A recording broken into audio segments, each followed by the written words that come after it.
Since Amy Lord was picked off the streets of South Boston, kidnapped and then stabbed, many women here are concerned that they could be next. We're right here in Fenway Park where the Boston Red Sox will be taking on the St. Louis Cardinals for Game 6 of the World Series tonight. Police say that the victim was walking down right here on Boston Avenue, but that's when a man came from behind her, pushed her to the ground, and attempted to sexually assault her. We're seeing that snow accumulate quite nicely.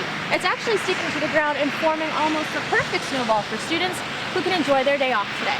With freezing temperatures affecting most of the nation right now, the American Red Cross has had to cancel over 600 blood drives, making it especially important to donate when you can. The Department of Justice is seeking the death penalty for Boston Marathon bombing suspect Dzhokhar Tsarnaev, just 2 months before the anniversary of the event. Now, the MBTA has been working hard to communicate to the public that the government-centered T station will be closed for these next 2 years, primarily affecting the transportation systems of those using the blue and the green lines. But has the rest of the community also heard this message? Though 666 may seem like a very unlucky number, tonight here at Fenway Park, it is extremely lucky. We are at the 6th game of the World Series. The current score is 6-0 at the top of the 6th, with the Boston Red Sox leading the St. Louis Cardinals. In Boston, I'm Alessandra Martinez for BUTV 10.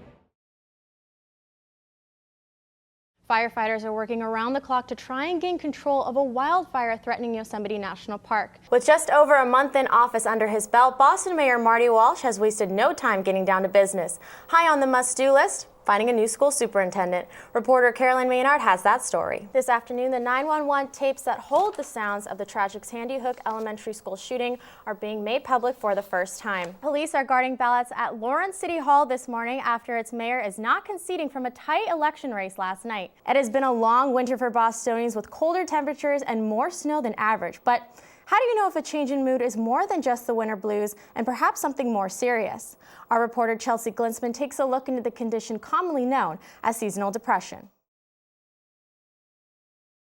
Well, tonight could be a game changer. We're right here in Fenway Park where the Boston Red Sox will be taking on the St. Louis Cardinals for Game 6 of the World Series tonight. And as you can see behind me, a lot of fans are already here and they've been waiting here all morning to try and snag some last-minute tickets to get to this game. But most importantly, if the Boston Red Sox win here tonight, not only do they take home the title of World Series champions, but this will be the first time they've taken home that title since 1918 right here in Fenway Park. The Fenway faithful have been geared up, camping out, and ready to go as early as yesterday afternoon, waiting to snag seats to tonight's big game. We got here yesterday around noon. We got here at 11 p.m. last night. 5 in the morning. Since about 8 o'clock this morning. The Red Sox began 2013 as the underdogs and finished with a 97-win season, propelling them into the playoffs. The Red Sox are 3-2 going into tonight's World Series game against the Cardinals, and many think that tonight will be Boston's big victory. I'm not here to see Game 6. I'm here to see us win the World Championship. When we were younger, when we were little, this is something I dreamed of all the time, so we're here finally. Being here wasn't a maybe or a let's see if we can afford it. It was more important whether the money had to come from a second mortgage or retirement fund or wherever the money had to come from. Some fans remember past seasons and Boston's journey to get back to the World Series.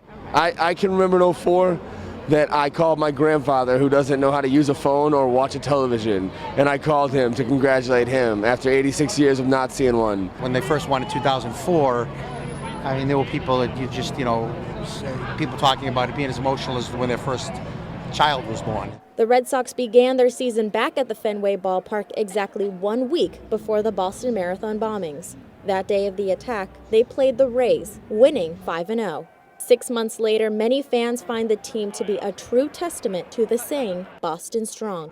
This means everything to Boston. It means everything to the New England states. It's all about the people who live here and how strong everyone is from Boston, and this team really represents the people who are from here, from the city. You know, the best team doesn't always win. The team with the best pitcher doesn't always win, but the team with the heart and the team that has destiny on its side, it works a lot. I hope it works tonight. I really hope it works tonight. Tonight's game could lead to a win for the team, and even more, a win for the city. At Fenway Park, I'm Alessandra Martinez. We're very pleased to welcome Tom Menino to Boston University and to our faculty.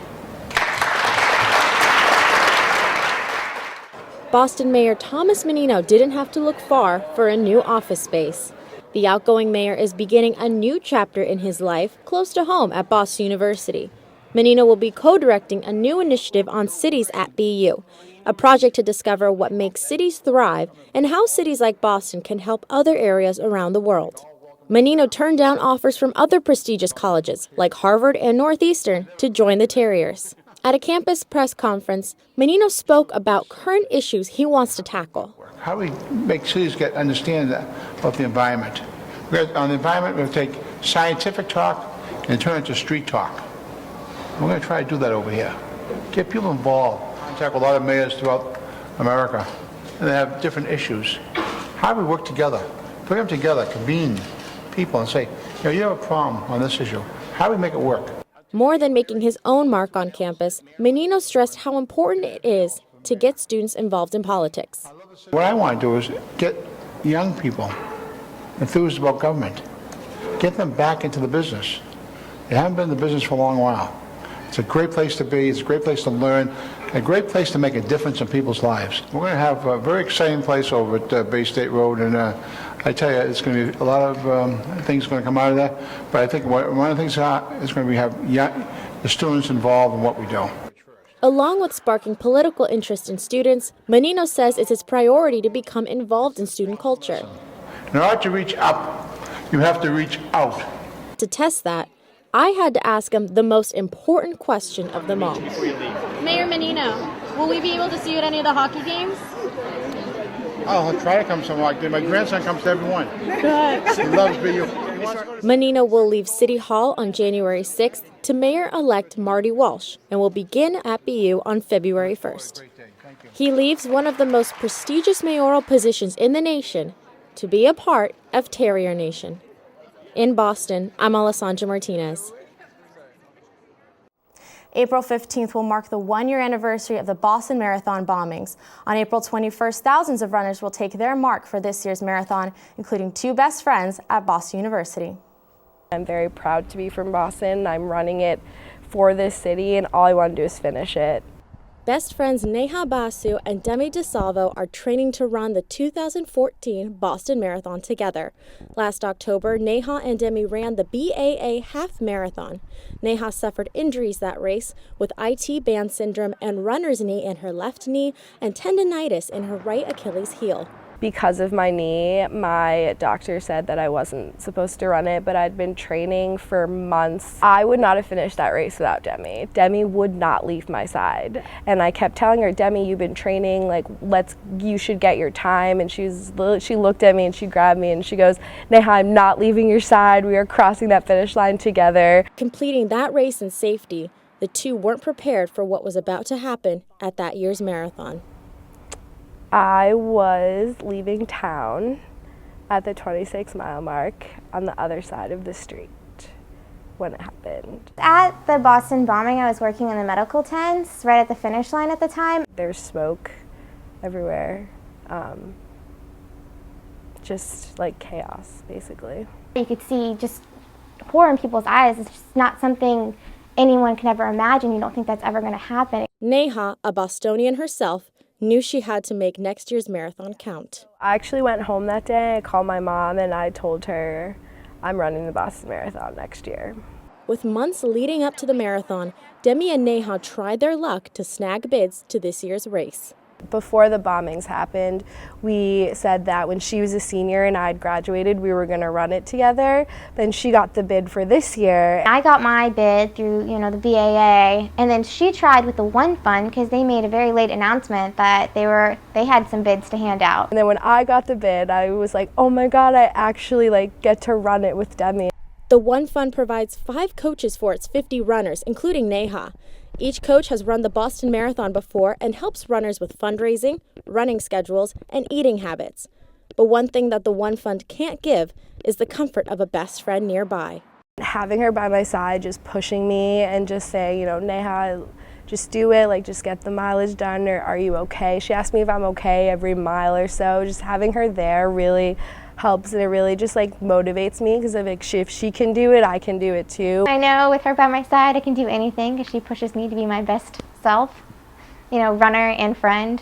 It's like running with family, and everything just settles in and it feels comfortable. No matter what pain they're in this year, Neha and Demi say nothing can stop them from finishing. But we do plan to run the marathon completely together and get through everything because I'm going to need her to help me through the last 6 miles. Oh my God, I will crawl across the finish line if that's what it takes. There's no way I'm not going to finish. It'd be great to make an amazing time, but just to finish that would mean the world. Nayala has to raise $8,000 by May 31st to still run on behalf of the One Fund. But money aside, it's even more valuable to cross that finish line and define what it means to be Boston Strong. For the BU News Service, I'm Alessandra Martinez. You can donate to Neha on her page at onefundboston.com. And that's all we have for this edition. Thank you so much for joining us, and we'll see you next week right back here on Commonwealth Avenue.